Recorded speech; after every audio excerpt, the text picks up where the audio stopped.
Oke. Iya, selamat siang semuanya. Sudah makan? Oke, semoga tidak mengantuk ya kuliah kita siang hari ini. Oke, sebelumnya saya mau memperkenalkan diri. Nama saya Dr. Sita. Ya, saya akan memberikan materi mengenai pengantar kepanitiaan IKM yang akan kalian jalani. Ya, oke. Sebelumnya, untuk memulai kegiatan, saya mau tanya dulu. Ada nggak dari kalian yang sudah mencari informasi sebenarnya kepanitiaan IKM itu bagaimana sih? Kami berlayar di puskesmas bersama dokter. Selain itu ada apa lagi? Mungkin ikut kegiatan promosi preventif IKM pendahuluan di sekitar masyarakat. Ya, nanti kalian semua akan bertugas di puskesmasnya. Betul sekali. Oke.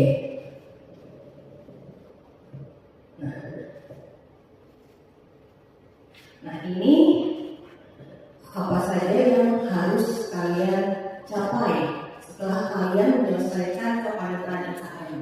Jadi nanti kalian diharapkan nih untuk dapat menunjukkan sikap integritas profesional dan entrepreneurship, ya. Lalu juga kalian diharapkan mampu menguasai dan menerapkan praktik kedokteran yang profesional dengan memanfaatkan landasan ilmiah kedokteran. Lalu menerapkan praktik kedokteran dengan berpikir kritis dan prinsip mawas diri serta pengembangan diri. Menerapkan komunikasi efektif dan berempati, lalu ada kerjasama dengan sejawat profesi, interprofesi, kesehatan dan profesi lainnya. Jadi diharapkan kalian mampu untuk bekerja sama. Lalu kalian diharapkan mampu memanfaatkan teknologi informasi dalam upaya pengembangan ilmu. Karena kita semua tahu ya, ilmu berkembang pesat, jadi kalian harus mahir dalam hal tersebut. Lalu kalian menerapkan prinsip pengelolaan masalah kesehatan masyarakat secara komprehensif dan holistik. Jadi secara keseluruhan dan berkesinambungan. Ya. Nah, kompetensi yang kalian harus capai itu nanti kalian harus terampil sesuai dengan standar profesi dan membina kerjasama dalam tim, sering dalam kelompok kalian, profesi lain dan masyarakat, serta berkontribusi dalam pengembangan profesi. Nah, untuk kompetensi khususnya sendiri di bagian kepanitiaan IKM ini, kalian diharapkan bisa menyelenggarakan pelayanan kedokteran yang beretika.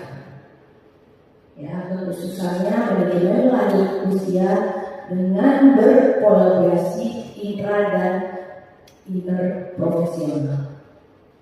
Nah, di sini kalian diharapkan mampu melakukan komunikasi efektif dengan semua pihak dalam pelayanan kesehatan, lalu mengkaji data klinik serta pemeriksaan penunjang yang rasional dalam menegakkan diagnosis dan mengusulkan tata laksana apa sih ya yang harus kalian lakukan, lalu mengelola masalah kesehatan dengan keunggulannya tetap manajemen lanjut usia sesuai dengan visi misi kita ya. Nah, kita diharapkan yang tadi nih teman kalian jawab nih, melakukan upaya promotif, preventif, kuratif, rehabilitatif, ya, advokasi pada masalah kesehatan secara komprehensif, ya, mengusulkan tata laksana nanti apa yang harus dilakukan jika ada terjadi wabah, bencana, sehingga rehabilitasi di komunitas. Lalu menjalin kemitraan dan menggerakkan masyarakat dalam pemecahan masalah kesehatan, lalu mampu melakukan praktik kedokteran dengan mengutamakan keselamatan pasien. Ya, jadi dimanapun kita berada, kita kalau berpraktek pasti harus selamatkan pasiennya.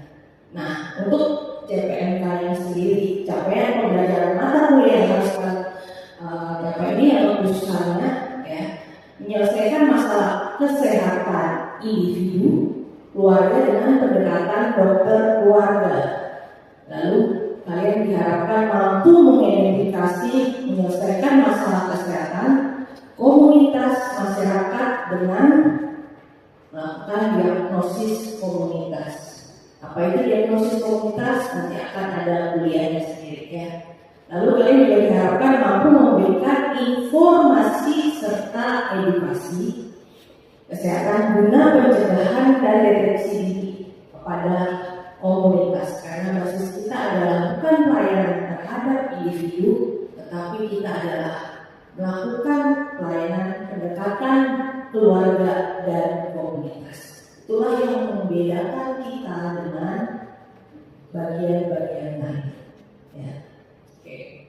Nah, pada akhir kalian nanti menjalankan rotasi kepanitiaan itu kalian diharapkan mampu melakukan identifikasi permasalahan yang holistik dan penata laksanaan kesehatan yang komprehensif pada masalah kesehatan individu, keluarga, komunitas, dan masyarakat dalam konteks layanan primer.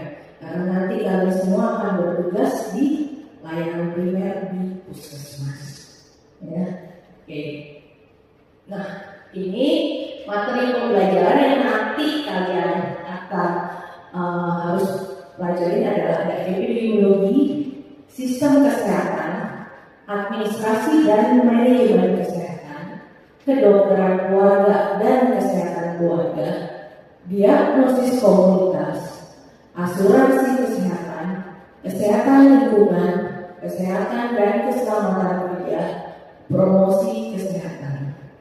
Nah, jadi nanti kalian dari mempelajari ini, dari kalian praktek di lapangan, kalian dapat banyak melakukan penelitian kesehatan. Nah, di sini saya kasih berikan contoh. Misalkan kalian bisa mengetahui gambaran pengetahuan dan perilaku TPS pada masyarakat. Lalu juga bisa peningkatan pengetahuan melalui penyuluhan. Ya, lalu kalian bisa melakukan edukasi. Itu semua banyak sekali penelitian maupun kegiatan pengabdian kepada masyarakat yang bisa kalian lakukan. Ya. Nah, di sini nanti untuk dosen-dosennya sendiri yang bertugas ada Dr. Novendi, ada Dr. Erna, ada saya sendiri, ada Dr. Dewi Indah, Dr. Silviana, Dr. Clement, Dr. Tom, Dr. Erni, dan Dr. Dewi Novianti. Ya. Oke. Nah, di sini apa aja sih yang kalian lakukan nanti? Ya. Di minggu kedua sampai pada pertemuan nanti kalian akan melakukan proses bimbingan. Jadi dalam proses bimbingan itu diharapkan nanti kalian mampu menyelesaikan masalah kesehatan individu dan keluarga dengan melakukan pendekatan keluarga, kedokteran keluarga itu kalau yang kalian melakukan kunjungan rumah. Ya. Di sini sistem pembelajarannya nanti kalian ada kuliah interaktif, diskusi kasus, presentasi dalam bentuk bisa diskusi yang modelnya kita berikan kasus. Ya. Lalu kalian untuk yang komunitasnya diharapkan kalian mampu mengidentifikasikan dan menyelesaikan masalah kesehatan atau komunitas. Ya. Di sini juga sama kuliah dan interaktif, diskusi kasus serta nanti kalian akan presentasi ketika ujian. Ya.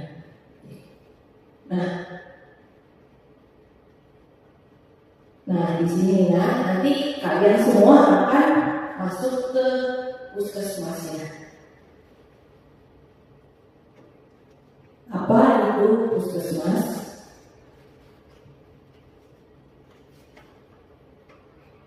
Ya.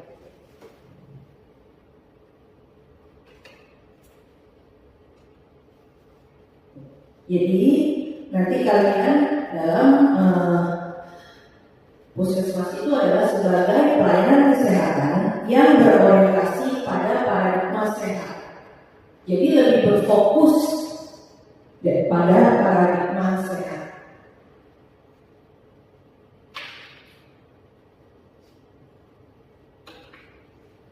Nah, lalu di sini paradigma sehat itu apa sih?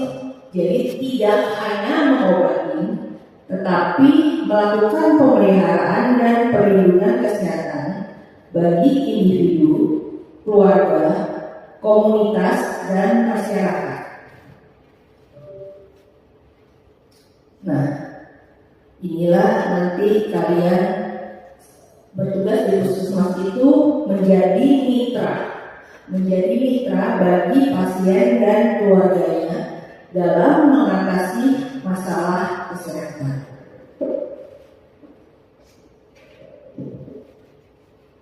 Juga nanti kalian akan memberikan pelayanan kedokteran secara holistik, komprehensif, dan humanistik.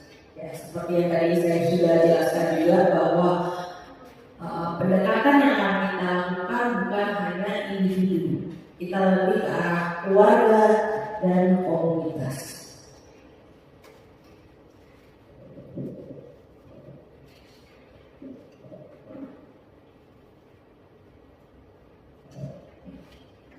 Nah, karena pendekatan kita berbeda dan kita langsung turun ke lapangan, maka kita nanti tidak hanya menguasai ilmu yang bersifat klinis, tetapi kita menguasai banyak hal nih. Ada ilmu perilaku, kita harus mempelajari nih bagaimana perilaku masyarakat sehingga kita bisa mengobati apa yang terjadi, bukan hanya memberikan terapi secara farmakologi. Lalu kita juga melakukan harus menguasai ilmu komunikasi. Jadi ilmu komunikasi menjadi salah satu bagian poin yang penting ya, karena kalau kita nggak pandai berkomunikasi pada pasien kita, istilahnya seperti itu, maka apa pesan yang ingin kita sampaikan akan sulit kan untuk tercapai. Lalu ada ilmu administrasi kesehatan, nanti kalian belajar di puskesmas mempelajari bagaimana sih manajemen kesehatan tersebut. Lalu ada epidemiologi dan biostatistik, hukum, politik, ini juga kalian harus mempelajari karena kalian harus melihat situasi yang terjadi. Ya, banyak sekali yang harus kalian kuasai. Sosioantropologi, pokoknya semua ilmu yang berkaitan dengan masalah kesehatan. Ini yang tadi ya sudah. Nah, lalu makanya di sini kalian bukan hanya mengobati secara individu, tetapi di sini kalian juga sama keluarga dan bahkan lebih luas kalian ke komunitas. Ya.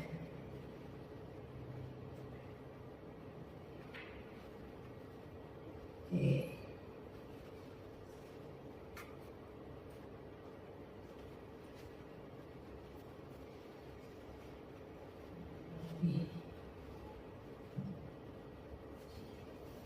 Yeah.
Oke, iya.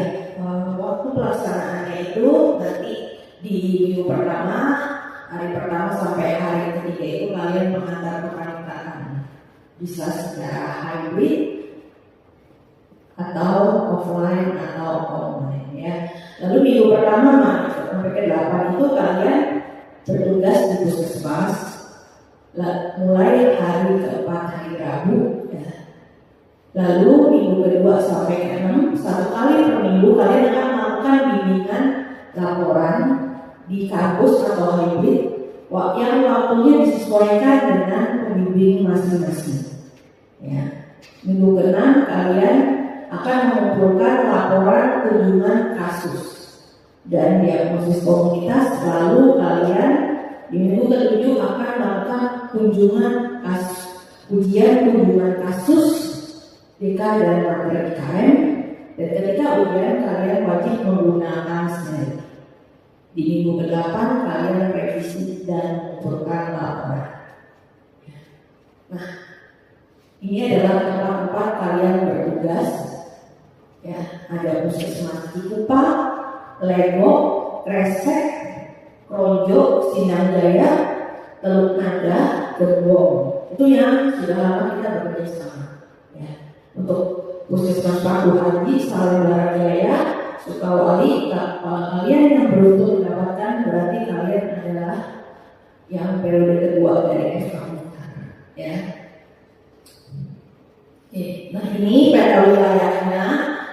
Kira-kira di sini yang dekat itu Sukawali, Paku Haji sama Salemba Jaya itu.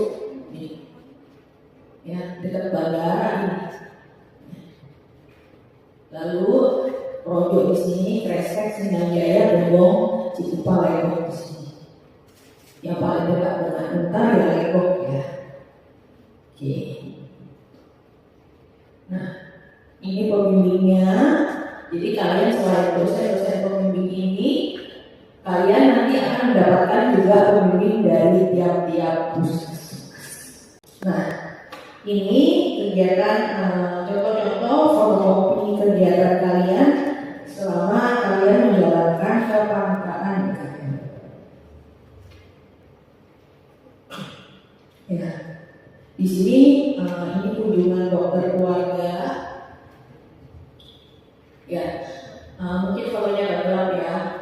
Nah, ini menunjukkan bahwa ada rumahnya sirkulasinya mungkin kurang sehingga terlihat lembab, pencahayaannya juga kurang ya, kurang sinar matahari sehingga akan mudah kuman tumbuh di dalam rumah tersebut.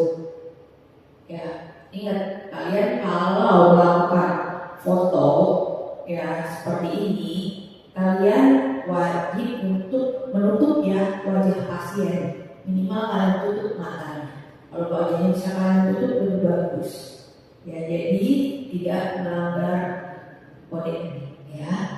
Jadi kalau kalian mau bikin laporan kasus nih tentang pasien, boleh nggak menampilkan foto pasiennya? Boleh, tapi tanpa wajah ya. Oke. Nah ini seperti ini kunjungan dokter keluarga ketika pada pasien dengan gizi yang kurang. Ya. Di sini kalian bisa lihat bahwa selain melakukan kunjungan keluarga juga kakak kelas kalian ini memberikan poster yang bisa ditempel dan bisa dibaca setiap saat sehingga hasilnya bisa terlihat lebih baik ya. Jadi mungkin kalau kalian hanya memberikan edukasi mudah lupa. Di sini kalian bisa kreativitas kalian masing-masing. Nah ini membantu bersama-sama karena rumahnya jarang dibersihkan. Nah jadi melakukan pembersihan itu juga mungkin salah satu kegiatan yang kalian bisa lakukan. Karena bukan cuma memberikan edukasi tetapi melakukan tindakan nyata. Ya.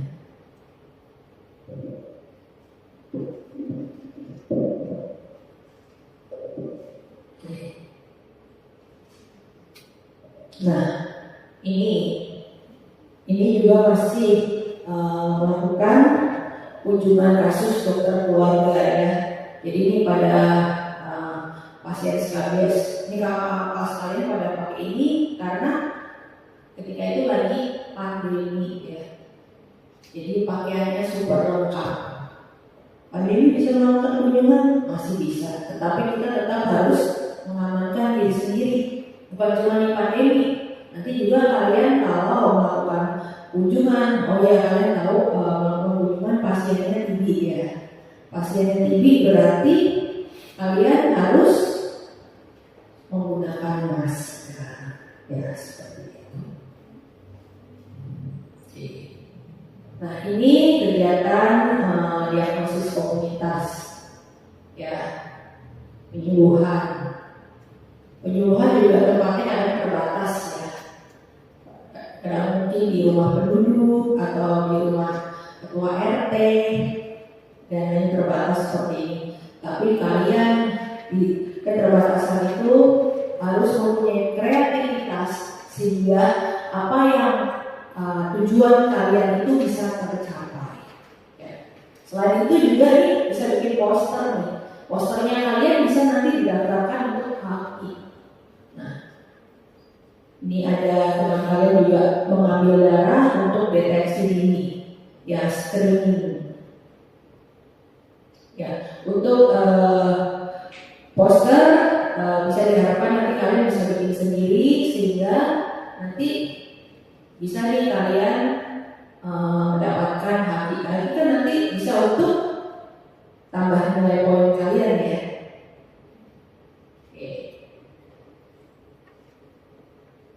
Buat apa? SKPI ya.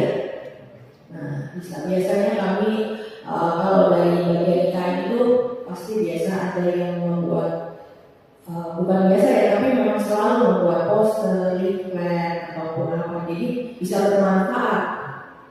Ya. Nah, nanti kalian di Puskesmas ini ada 3 tugas. Yang satu kalian membuat family folder, lalu kalian membuat laporan diagnosis komunitas, membuat video kegiatan selama kepanikan. Nah, dalam satu kelompok itu membuat 2 video yang dikumpulkan di akhir periode nanti sebagai nilai psikomotor kalian. Nah, video yang pertama itu video edukasi dengan waktu 1-5 menit. Nah, masing-masing mahasiswa harus berbicara di video tersebut untuk mendapatkan poin penilaian. Nah, di video tersebut wajib mencantumkan logo UTAR dan dilarang menampilkan ornamen-ornamen yang mengindikasikan nama-nama puskesmas atau mengindikasikan tempat wilayah puskesmas tertentu. Nah, topik video bisa berkaitan dengan materi KK atau DK yang sedang kalian kerjakan. Itu video yang pertama. Nah, video yang kedua itu adalah video kegiatan kalian ketika kalian sedang melakukan kegiatan KK atau DK. Waktunya 2-3 menit. Boleh juga berupa kumpulan foto-foto ya. Nah, ingat wajah pasien ditutup dan seizin pasien. Nah, video-video ini wajib ditujukan dulu ke penanggung jawab puskesmas ataupun dosen pembimbing lapangan kalian, ya. Oke.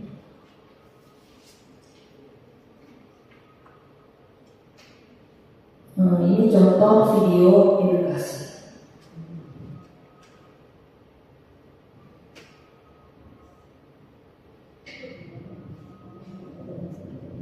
Tahukah kamu, memang beberapa desa dengan DPD masih terjadi administrasi di Indonesia. Penyakit ini disebabkan oleh karena virus dengue yang ditularkan menggunakan Aedes aegypti, nyamuk yang kecil, terbuka, dan ada aktivitas kuning di tubuh dan otak. Menurut data Kemenkes tahun 2023, dilaporkan bahwa sebanyak 114.000 kasus di Indonesia dan sebanyak 894 kematian di seluruh Indonesia untuk kasus ini. Siapa saja yang berisiko? Jawabannya semua orang berisiko terkena DBD, apalagi orang-orang yang bekerja di luar daerah tropis, contohnya seperti Indonesia, Negara, Amerika Latin maupun Afrika. Anak-anak di bawah 15 tahun juga berisiko tinggi, apalagi kalau sebelumnya tidak pernah terkena infeksi ini. Saja dengan gejalanya yang pertama, demam mendadak tinggi lebih dari 39 kali Celcius. Kedua, itu disertai dengan nyeri kepala, nyeri otot dan nyeri tinggi. Bisa juga disertai dengan mual, muntah, musan, bersiul berdarah yang belum mengatur. Bagaimana cara kita menjalani medisnya? Yang pertama, dokter akan melakukan wawancara atau konsultasi terkait dengan keluhannya. Kemudian dokter akan melakukan pemeriksaan fisik dan memeriksa anak untuk pemeriksaan penyakit. Masalahnya namanya, pertama bisa dilakukan secara total. Kemudian kedua, kemudian minum air putih dan ketiga, jangan lupa minum obat untuk demam seperti paracetamol dan jangan mengkonsumsi aspirin.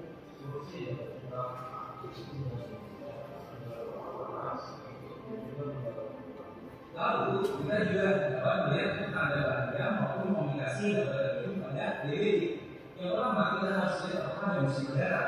Yang kedua kita lihat apakah dia berwarna hitam maupun juga bukan berwarna hitam. Karena dia sendiri dapat menyebabkan atau kombinasi yang berbeda bernama DSS atau Dangerous Shock Syndrome yang berkembang komunikasi.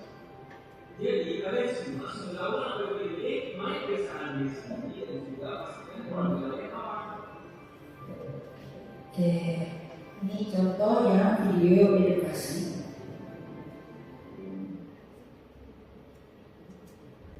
Bisa lihat nih apa sih yang kalian nanti akan dinilai selama kalian kepada KKM ya. Nanti kalian akan dinilai nih penilaian sikap kalian selama bimbingan dan tugas di puskesmas. Lalu juga ketika kalian ujian, MW Coder, laporan IPK sama materi IKM. Nanti materi-materi ujiannya tuh ada kedokteran keluarga yang nanti akan diberikan oleh Dr. Erna, diagnosis komunitas Dr. Dewi Novianti, epidemiologi nanti akan dibawakan oleh Dr. Clement, kesehatan lingkungan Dr. Tom, adminkes Dr. Dewi Novianti, layanan primer Dr. Erna, promosi kesehatan Dr. Erni, asuransi kesehatan nanti saya akan bawakan, lalu kesehatan reproduksi KIAKB Dr. Silviana, lalu kesehatan dan keselamatan kerja Dr. Ferdian.